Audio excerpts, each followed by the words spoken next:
The sea may look inviting, the sand a pleasant sight, but the beaches have been shut in the city of Durban. The tourists nowhere to be seen. As a virulent strain of COVID-19 tears through this community. We know it as the South African variant, and it was discovered here. I'm excited as a scientist. I am tired as a human being. The scientists call it 501YV2, and they believe this strain has fueled a giant second wave of infections in South Africa.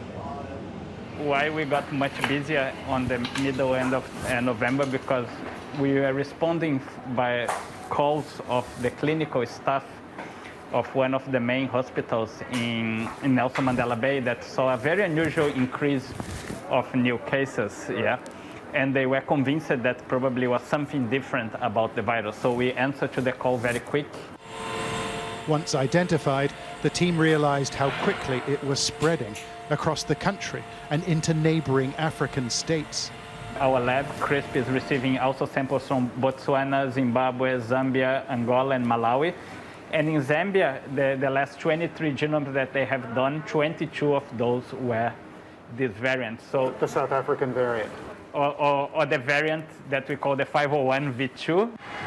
This is a worrying moment right across the continent. South Africa boasts modern infrastructure, but its clinics and hospitals have barely coped with the variant. And in other parts of Africa, people are largely on their own. Do you feel like you're pushing the alarm bell here in Durban?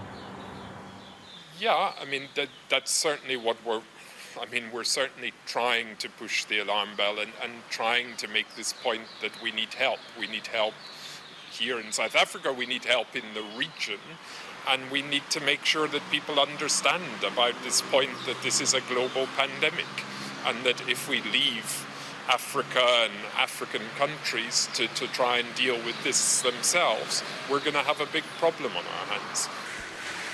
The team in Durban know that vaccines will be key. What they don't know is how effective they'll be against South Africa's hardy, fast-spreading variant. We watched a researcher put the University of Oxford's vaccine to the test. We somewhat underestimated this virus.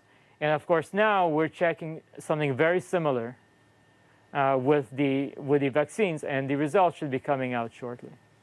Okay. And what does shortly mean? It means weeks. No one in South Africa is underestimating the virus anymore, for there is a view that we may be closer to the beginning than the end. John Sparks, Sky News, Durban.